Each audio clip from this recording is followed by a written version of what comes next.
Mimin hadir lagi di beranda teman-teman semua. Oke gaspol bab 49-50. Montir cantik milik CEO. SSSTIT. Jangan bicara seperti itu. Kamu tidak bersalah, sayang. Momi memang sudah keterlaluan. Sahut Leo seraya menyelipkan anak rambut di belakang telinga wanitanya. Jangan berpikir macam-macam apalagi sampai berpikir untuk meninggalkanku. Bahkan jika dunia tidak merestui kita sekalipun, aku tidak akan pernah melepaskanmu. Mendengar itu, hati wanita mana yang tidak luluh. Bahkan seorang Ale yang memiliki hati sekuat baja saja sampai menahan air matanya agar tidak jatuh, sungguh ini adalah kalimat terindah yang Ale dengar seumur hidupnya. Ting! Pintu lift terbuka, namun membawa Ale dan Leo ke lobi. Kita mau kemana?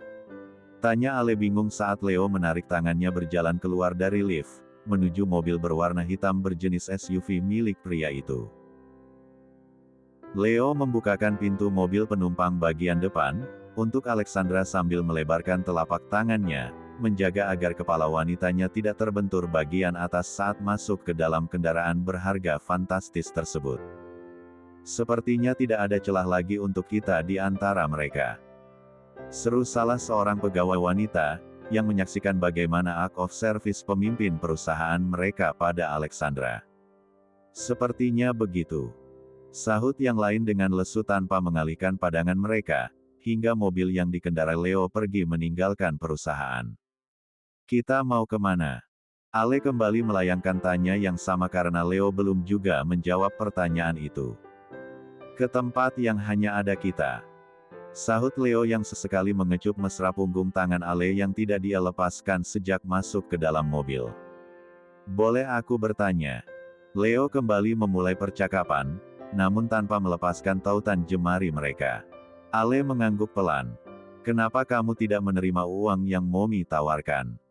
Tanya Leo penasaran, karena dia sungguh ingin tahu alasan Ale menolaknya. Oh ayolah. Di zaman sekarang ini uang adalah segalanya, bukan? Rasa-rasanya tidak masuk akal ada seseorang yang melewatkan tawaran besar itu. Iya juga ya, kenapa tadi harus aku tolak? Padahal lumayan juga jika aku terima uang itu, aku bisa langsung berhenti menjadi montir di perusahaanmu. Tawa Ale hampir meledak saat dirinya mendapatkan tatapan tajam, yang begitu menyeramkan dari si raja hutan itu. Tin-tin. Suara klakson mobil terdengar begitu nyaring. Ayo, jalan. Lampunya sudah hijau. Seru Ale panik, karena Leo terus menatapnya tanpa kata, sementara kendaraan lain yang ada di belakang mobil Leo sudah tidak sabaran, lampu lalu lintas sudah berubah hijau namun Leo belum juga menginjak pedal gas untuk kembali melanjutkan perjalanan mereka. Benarkah kamu menyesal? Tanya Leo dengan sorot mata kecewa. Tidak, aku hanya bercanda. Ayo cepat jalan. Ale semakin panik saat kaca mobilnya digedor dari luar, oleh seorang pengamen bermuka sangar, juga terdengar suara orang yang sudah memaki dan mempertanyakan, kenapa mobil yang dikendarai Leo tidak juga maju, hingga lampu lalu lintas kembali berubah merah. Leo mengalihkan pandangan lalu perlahan melepaskan tautan jemari mereka. Kamu marah? Maaf, aku hanya bercanda. Hening. Leo tidak menjawab, pria itu membisu. Ale menghembuskan nafasnya dengan berat, lalu mengalihkan pandangan keluar jendela, beruntung lampu kembali hijau dan Leo pun segera melajukan kendaraannya lagi. Drets. Ponsel Ale bergetar menandakan ada seseorang yang menghubunginya, perlahan Ale pun mengambil benda pipi itu yang berada di dalam saku baju kerjanya. Seluruh gerak-gerik Ale tidak lepas dari mata elang Leonardo. Meski tanpa kata, namun pria itu tetap memperhatikan semua yang Ale lakukan saat ini. Halo. Ale langsung mengangkat sambungan tersebut. Oh, sorry Fis. Gue lagi di luar, ngomongnya nanti aja ya kalau gue udah balik ke kantor. Oke, bye. Setelah sambungan itu berakhir, Ale kembali memasukkan gawainya tersebut ke tempatnya semula. Siapa? Tanya Leo singkat seraya menoleh sesaat pada Ale. Davis. Jawab Ale tak kalah singkat, namun pandangannya tak teralihkan, terus menatap keluar jendela lagi setelah menyimpan ponselnya. Ya, benar, tadi yang menghubunginya memang Davis. Ale lupa sudah membuat janji akan bicara di rooftop dengan Davis. Tunggu sebentar. Bukan Ale yang berjanji, namun Davis yang memaksanya, dan satu lagi, bukan Ale yang mau bicara, melainkan pria itu yang ingin bicara berdua di rooftop tersebut.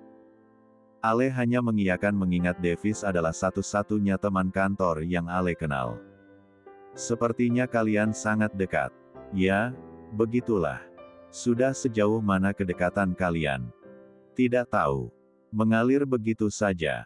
Mendengar jawaban-jawaban Ale atas pertanyaannya membuat Leo bingung, kenapa sepertinya malah Ale yang marah padanya. Padahal dirinya lah yang seharusnya marah. Leo tidak bertanya lagi, pria itu memilih untuk fokus berkendara agar cepat sampai ke tempat tujuan. Sementara di satu sisi, Alexandra kini tengah berperang dengan pikirannya. Padahal aku cuma bercanda, kenapa dia semarah itu? Apa aku sudah keterlaluan? Tidak. Dia saja yang sensitif. Kalau tahu begini, aku terima saja tawaran itu. Biar sekalian dia semakin marah padaku. Tapi aku tidak mau kehilangan dia. Cek, lemah sekali hatiku ini. Baru didiamkan beberapa menit saja sudah membuat dadaku sesak. Kalau kamu tidak nyaman dengan keberadaanku, turunkan saja di sini. Aku akan kembali ke kantor. Ucap Ale yang sudah tidak tahan terus didiamkan oleh Leo. Dek. Leo menatap wajah Ale sekilas, terlihat ada kesedihan di raut wajah teduh wanitanya itu. Pria itu pun segera menepikan kendaraannya. Dek. Kini jantung Ale yang tak karuan saat kendaraan Leo berhenti. Wanita itu mengira Leo berhenti karena menginginkan Ale turun dari mobilnya. Dengan perasaan sedih Ale pun segera memegang bagian pintu mobil untuk kemudian membuka pintu tersebut. Mau kemana? Tanya Leo seraya membuka seat belt-nya. Kembali ke kantor. Jawab Ale tanpa melihat ke arah Leo. Ada sesak di dada yang tidak bisa Ale jelaskan. Entah kenapa tiba-tiba suara Nyonya Inara kembali terngiang di telinganya. Betapa wanita itu begitu merendahkan harga dirinya, membuat Ale semakin merasa dramatis saja. Air matanya luruh juga. Bohong jika Ale tidak sakit hati dengan ucapan Nyonya Inara tadi, namun dia menekan dalam-dalam hatinya agar kuat menghadapi cacian tersebut. Nyonya Inara tidak tahu betapa sulitnya Ale mendapatkan beasiswa itu. Nyonya Inara maupun Leo tidak tahu, bagaimana Ale bersabar selama ini, belajar untuk tetap tumbuh, bangkit dari jatuh, dan sembuh dari luka. Hei! Leo terkejut melihat Ale menangis, namun Ale terus memalingkan wajah. Maaf, sayang. Aku tidak marah, hanya tidak suka kamu bicara seperti itu. Leo jadi merasa bersalah melihat air mata Ale terus jatuh membasahi kedua pipinya. Leo memegang kedua tangan Ale dengan posisi duduk sudah miring menghadap wanitanya. Aku terlihat kuat, tapi nyatanya tidak seperti itu. Hanya karena aku bisa memikulnya, bukan berarti itu tidak berat. Batin Ale terus menangis. Merutuki dirinya sendiri yang akhirnya terlihat lemah di depan Leo. Bab 50. Mom, kenapa Mom membiarkan Leo pergi? Tanya Lintang saat melihat Momi Inara hanya diam saja, padahal wanita itu pun baru kembali dari lamunannya. Akibat bisikan Alexandra beberapa menit lalu, ucapan Ale itu sangat menusuk hati dan mengguncang pikirannya. Namun di sisi lain, Lintang juga berterima kasih sebab Ale membuatnya semakin yakin bahwa dia benar-benar jatuh cinta pada Leo. Nyonya Inara hanya diam, dia tidak lagi punya tenaga untuk sekedar menjawab pertanyaan Lintang yang bernada protes tersebut. Sebagai seorang ibu, hatinya merasa sedih kala melihat putranya sendiri, sampai memohon hanya untuk bisa terus bersama dengan wanita yang dicintainya. Cik! Lintang berdecak kesal, tanpa pamit wanita itu pun bergegas keluar dari ruangan Nyonya Inara. Di mana Leo? Tanya Lintang tanpa permisi menerobos masuk ke ruangan Angga. Untung saja Aleta sudah tidak ada di ruangan tersebut. Maaf, Nona Lintang. Saya tidak bisa memberitahukan keberadaan Tuan Leo pada Anda. Ucap Angga seraya bangun dari duduknya, meski terkejut dengan kedatangan Lintang yang tiba-tiba, namun Angga tetap berlaku sopan pada sepupu tuannya itu. Cepat beritahu atau aku akan mengadukanmu pada Dat Peter supaya kau dipecat. Ancam Lintang tidak sabaran ingin segera menyusul Leo. Maaf, Nona. Hanya Tuan Leo lah yang bisa memecat saya, selain beliau tidak ada seorang pun yang bisa memecat saya, bahkan Tuan Peter sekalipun. Jawab Angga dengan lantang hingga membuat Lintang mati kutu. Dia tidak bisa mengancam Angga seperti itu, karena sudah ada perjanjian hitam di atas putih, bahwa hanya Leo seoranglah yang bisa memecat Angga dari perusahaannya. Brak! Lintang membanting pintu ruangan Angga dengan sangat kencang, hingga membuat kaca jendela ruangan tersebut bergetar sesaat. Lintang bergegas masuk ke dalam lift, wanita itu terus uring-uringan, bahkan saat berada di dalam lift saja dia tidak bisa diam, terus berjalan mondar-mandir tanpa bisa tenang. Astaga! Kenapa aku terus membayangkan yang tidak-tidak? Gumam Lintang dalam hatinya. Bagaimana tadi Leo bersikap pada Alexandra, bayangan itu terus menari-nari di pelupuk matanya, membuat Lintang terus berpikir yang macam-macam. Oh ayolah, tidak mungkin kan pasangan yang tengah dimabuk cinta tidak melakukan hal-hal yang setan inginkan. Bahkan Lintang saja sudah kehilangan kehormatannya sejak lama. Tapi dia sama sekali tidak rela, jika Leo melakukan itu dengan wanita selain dirinya. Gila memang, tapi itu kenyataannya. Berpikir Lintang. Kamu harus cari Leo sekarang juga. Katakan pada dia yang sejujurnya. Seru Lintang pada dirinya sendiri. Saat ini dia sudah berada di balik kemudi kendaraan roda empatnya. Wanita itu sudah tidak peduli lagi dengan pernikahannya yang tinggal menghitung hari itu. Karena Lintang yakin Leo masih menginginkannya seperti dulu. Lintang juga yakin seyakin-yakinnya Leo hanya ingin membalas sakit hati, yang pernah dia rasakan dulu dengan menjalin hubungan dengan montir tersebut. Buktinya kenapa baru sekarang Leo menjalin hubungan dengan seorang wanita, kemana saja dia selama ini. Bahkan Mom Inara saja sudah puluhan kali mencoba menjodohkan sepupunya tersebut, namun Leo selalu menolak dengan alasan tidak cocok. Ah, pasti bukan itu, melainkan karena Leo memang belum bisa move on dari perasaan cinta terhadap dirinya meskipun itu sudah bertahun-tahun berlalu. Lintang menyalakan mesin kendaraannya, dan bergegas memacu kendaraan tersebut untuk mencari keberadaan Leo. Semoga saja dia tidak kehilangan jejak mobil yang dikendarai pria tersebut. Sementara itu, masih di pinggir jalan yang sama, sepasang sejoli yang baru saja merajut cinta itu, tengah mencoba memperbaiki suasana hati mereka masing-masing. Sungguh, aku tidak marah, sayang. Aku hanya tidak suka kamu bercanda seperti tadi. Ale hanya diam hening. Baiklah. Nanti kita bicara lagi setelah kita tiba di tempat tujuan ya, sayang. Leo mengusap rambut Ale dengan lembut lalu kembali memakai seat belt-nya dan mulai melajukan mobil ke tempat yang dia tuju. Cukup lama mereka di perjalanan, hingga mobil SUV hitam mengkilat milik Leo tiba di sebuah tempat. Pria itu pun memarkirkan kendaraannya, sementara Alexandra mengedarkan pandangan, menatap bangunan rumah tua peninggalan Belanda di hadapannya. Meskipun terlihat rumah itu sudah sangat tua dari luar namun tidak ada kesan menyeramkan, angker atau semacamnya, sebaliknya, rumah tua itu terlihat begitu teduh dan sepertinya sangat nyaman untuk ditinggali. Terlalu asyik melamun tanpa sadar Leo sudah membukakan pintu mobil untuknya.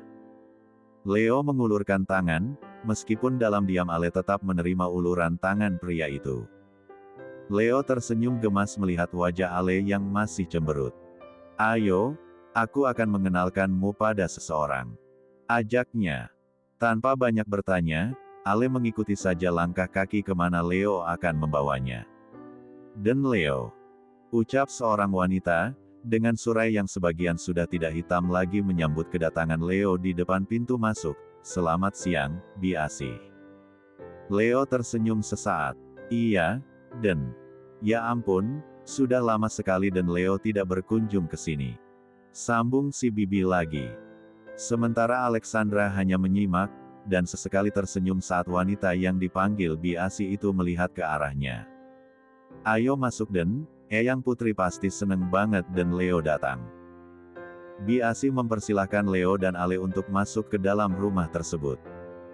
Mereka berdua pun menjatuhkan bokongnya di sofa ruang tamu. Sebenarnya bisa saja Leo langsung masuk ke dalam, namun dia tidak mau membuat Ale merasa tidak nyaman. Jangan cemberut seperti itu, sayang. Leo menarik paksa kedua pipi Ale dengan gemas. Jujur saja, sejak tadi dia memang sudah tidak tahan ingin menyambar B1 bir ranum itu yang terus saja cemberut dan mogok bicara. Sebenarnya kamu membawaku kemana sih? Akhirnya suara itu kembali. Ale bicara lagi setelah sepanjang sisa perjalanan tadi wanita itu tidak bicara. Sebentar lagi kamu akan tahu. Sahut Leo penuh teka-teki. Dan tak berapa lama, datang seorang wanita tua namun, terlihat masih sangat segar dengan rambut yang disanggul khas wanita Jawa. Pakaiannya sangat terlihat jelas bahwa wanita itu bukan orang sembarangan. Plak-plak. Dasar kamu ya, anak nakal. Kenapa tidak beritahu Eyang kalau mau datang, hem? Wanita itu tiba-tiba saja langsung memukul Leo dengan cukup kencang. Terdengar dari suara pukulan itu yang sepertinya sangat menyakitkan. Au, stop Eyang. Ini sakit. Leo mengadu seraya memegang bahu belakangnya, yang total sudah 5 kali mendapat geplakaan dari telapak tangan Eyangnya. Kamu membawa siapa ini? Astaga. Maaf ya, Eyang tidak melihat kalau ada wanita cantik di sini.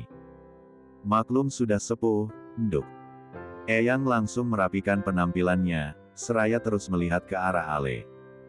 Sayang, kenalkan. Ini Eyang Putri. Ibu dari momiku. Mata Eyang Putri membulat sempurna, bahkan daun telinganya pun dia coba lebarkan selebar-lebarnya, saat mendengar cucunya itu memanggil wanita di sebelahnya dengan sebutan sayang. Ale berdiri kemudian membungkuk hormat. Setelah itu Ale pun mengambil tangan Eyang Putri lalu menciumnya dengan taksim. Sementara kini giliran Eyang Putri yang dibuat sok, tidak menyangka setelah usianya menginjak hampir 70 tahun, akhirnya cucu laki-laki satu-satunya itu membawa seorang wanita juga. Padahal selama ini Leo selalu menghindar jika ada pertemuan keluarga. Oh, ayolah. Apalagi yang Leo hindari selain pertanyaan-pertanyaan mengenai kapan Leo akan menikah. Membuat dirinya jengah dan urung untuk menghadiri setiap acara keluarga yang diadakan dari pihak mominya. Eyang Putri mengusap surai Alexandra dengan netra yang sudah berembun. Siapa namamu, Cah Ayu? Tanyanya dengan nada suara yang sudah turun tidak seperti di awal tadi. Alexandra, Nyonya. Jawab Ale malu-malu. Jujur saja ini pun pertama kali bagi Ale, bertemu dengan anggota keluarga Leo selain dari ayah dan ibunya. Ale tidak menyangka Leo akan langsung mengenalkannya pada Eyang Putri. Bukankah tadi Leo mengajaknya ke tempat di mana hanya ada mereka berdua? Tapi kenapa malah ke rumah Eyang Putri? Konyonya, nduk. Panggil saja Eyang Putri. Ale mengangguk pelan, baik, Eyang Putri. Kamu cantik sekali. Puji Eyang seraya melihat Ale dari ujung kaki sampai ujung kepala. Maaf, saya belum sempat berganti baju, Eyang. Ale menunduk malu, kala mata Eyang terus memperhatikan pakaiannya. Pasti ada tanda tanya besar yang enggan Eyang luncurkan kala melihat pakaian yang Ale kenakan saat ini. Baju terusan berwarna navy khas seorang montir. Belum lagi pakaian Ale yang sedikit kotor, karena memang pekerjaannya berhubungan dengan mesin kendaraan. Leo memang tidak memberikan kesempatan Ale untuk sekedar berganti baju. Setelah kejadian tadi siang, Leo langsung membawanya pergi. Eyang mengangguk dengan senyum yang penuh misteri. Kalian sudah makan siang? Tanya Eyang. Belum. Aku memang sengaja membawa kekasihku kemari untuk menumpang makan siang di sini. Sahut Leo asal. Membuat Ale memberikan tatapan tajam, dia merasa tidak enak pada Eyang Putri. Kebetulan, Eyang juga belum makan. Ayo kita makan bersama. Eyang menggandeng lengan Ale, lalu membawa wanita itu masuk menuju meja makan. Wah, makanannya banyak sekali. Leo terkejut dengan hidangan yang tersaji di meja makan tersebut. Pasalnya meja itu penuh sekali dengan makanan 4 sehat 5 sempurna. Bahkan minuman saja ada 2 jenis, jus buah dan air putih yang sudah sempurna berada di dalam gelas goblet. Jangan bilang Eyang sudah tahu kalau aku mau datang. Eyang Putri memalingkan wajah, membuat Leo tidak bisa menahan tawanya. Mau sampai kapan Eyang membayar orang untuk terus mengikutiku, Hem? Leo merangkul bahu Eyangnya dengan posesif. Ale menganga, tidak percaya dengan yang dikatakan Leo. Jadi selama ini Eyang Putri menyuruh seseorang untuk memata-matai cucunya sendiri. Sungguh membingungkan. Cek, aku melakukan ini untuk kebaikanmu juga. Makanya sebelum aku mati cepatlah kalian menikah. Aku ingin melihat cucu laki-lakiku ini berumah tangga dan memiliki keluarga yang bahagia. Leo tersenyum namun tidak melepaskan lingkaran tangannya dari bahu Eyang Putri. Sepertinya Eyang harus menunggu sedikit lebih lama lagi. Eyang menoleh pada Ale lalu kembali pandangan itu menatap tanya pada sang cucu. Leo melepaskan lingkaran tangannya di bahu Eyang, lalu berjalan menuju kursinya untuk duduk sedikit berjarak dengan Eyangnya. Momi tidak setuju dengan hubunganku dan Alexandra, Eyang. Raut wajah Leo berubah sedih, sementara Ale tidak berani menyela atau membenarkan ucapan Leo. Meskipun itu benar tapi Ale ingin tahu apa pendapat Eyang Putri terhadap hubungan mereka. Astaga, benar-benar momimu itu. Kenapa dia harus tidak setuju? Atau jangan-jangan dia buta tidak bisa melihat berlian yang sangat berharga ini? Eyang memegang tangan Ale yang sejak tadi berada di atas meja, di sebelah piring makannya yang masih terbalik sempurna. Sudah kalian jangan pikirkan soal itu. Lanjutkan saja hubungan kalian, kalau perlu besok kalian menikah saja sekalian. Biar momi kamu menjadi urusan Eyang. Leo melirik Ale sesaat lalu mengedipkan sebelah matanya, terima kasih Eyang. Memang hanya Eyang Putri yang mengerti aku. Leo kembali bangun lalu mentigaluk Eyangnya dengan erat, sambil terus tersenyum pada Alexandra. Membuat Ale menyadari satu hal, Leo sengaja mengajaknya datang ke rumah Eyang Putri, untuk meminta bantuan agar hubungan mereka bisa mendapat restu mominya.